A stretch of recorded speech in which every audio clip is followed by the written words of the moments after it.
السلام علیکم دوستو، نالج ود ارسلان میں خوش آمدید دوستو۔ پہلے ایک خط کے الفاظ ملاحظہ فرمائیں۔ تمہیں اپنی فوج، ساز و سامان اور ہاتھیوں پر ناز ہوگا، مگر ہمارا بھروسہ صرف خدا پر ہے، ہار جیت اسی کے ہاتھ میں ہے۔ یہ اس خط کا ایک حصہ ہے جو نوجوان سپہ سالار محمد بن قاسم نے سندھ کے راجہ داہر کو بھیجا۔ یہی محمد بن قاسم تھا جسے 91 ہجری 710 عیسوی میں 5000 بہادروں کے ساتھ اس گھر سے سندھ بھیجا گیا تھا کہ داہر کو مسلمانوں کے جہازوں پر حملہ کرنے کی سزا دے اور جن ہتھے لوگوں کو قید کر رکھا ہے انہیں رہائی دلائے۔ اس وقت محمد بن قاسم کی عمر 17 سال سے زیادہ نہ تھی۔ نوجوان سپہ سالار نے سندھ پہنچتے ہی سب سے پہلے دیبل کو فتح کیا، جہاں جہازوں پر حملہ ہوا تھا اور قیدیوں کو چھڑایا۔ پھر تھوڑے ہی عرصے میں دریائے سندھ کے مغرب کا پورا علاقہ مسخر کر لیا۔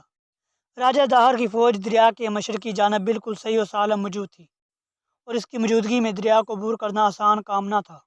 محمد بن قاسم نے مغربی کنارے پر دریا کے پاٹ کے برابر کشتیاں جمع کیں اور انہیں لمبائی میں ایک دوسرے کے ساتھ بندھوا دیا۔ پھر ان میں ایسے تیر انداز بٹھا دیے جن کے نشانے کبھی خطا نہ ہوتے تھے۔ کشتیوں کے ایک سرے کو مضبوط رسیوں سے کنارے پر بندھوا دیا اور دوسرے سرے کو دریا میں دھکیل دیا۔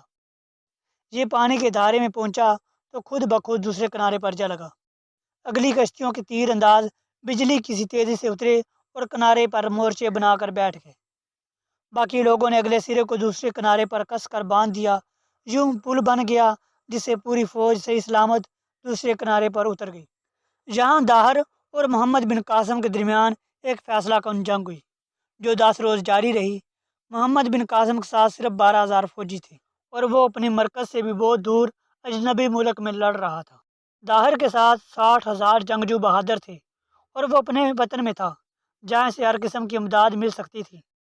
10ویں دن 20 جون 712 عیسوی 10 رمضان المبارک 93 ہجری کو غروب آفتاب کے وقت داہر مارا گیا۔ اس کے ساتھ ہی سندھ کی قسمت کا فیصلہ ہو گیا اور ہندوستان میں اسلامی حکومت کا بنیادی پتھر رکھا گیا۔ محمد بن قاسم نے فتح کے بعد ملک کا انتظام اس خوبی سے کیا کہ پورا سندھ اس کے گیت گانے لگا۔ پنڈتوں اور پروہتوں کے سرکاری خزانے سے جو رقمیں مندروں کی دیکھ بھال کے لیے ملتی تھیں بدستور جاری رہیں۔ عام محکمے سندھیوں کے ہی ہاتھ میں رہے، البتہ نگرانی کے لیے جا بجا مسلمان افسر مقرر کر دیے۔ غریب کسانوں کی حالت خراب تھی، جاٹوں کے ساتھ برا سلوک ہوتا تھا، انہیں جوتا پہننے یا زین ڈال کر گھوڑے پر سوار ہونے کی اجازت نہ تھی۔ محمد بن قاسم نے ایسے تمام قاعدے منسوخ کر دیے جو مختلف طبقوں میں امتیاز پیدا کرتے تھے۔ سندھی اتنے خوش ہوئے کہ ایک شہر کے لوگوں نے محمد بن قاسم کی مورتی بنا کر مندر میں رکھ لی اور دوسری مورتیوں کے ساتھ اس کی بھی پوجا کرنے لگے۔ یہ ایسا اعزاز ہے جو محمد بن قاسم کے سوا کسی دوسرے مسلمان سالار کے حصے میں نہیں آیا۔ غور فرمائیے کہ ہمارے زمانے کا 17 سال کا نوجوان درسگاہوں کی تعلیم بھی مکمل نہیں کر سکتا۔ محمد بن قاسم نے اتنی عمر میں سلاری کے گر بھی سیکھ لیے تھے، بلکہ اتنی شہرت حاصل کر لی تھی کہ اسے تذکیر سندھ جیسی مشکل مہم پر بطور سالار بھیجتے وقت کسی کو تامل نہ ہوا۔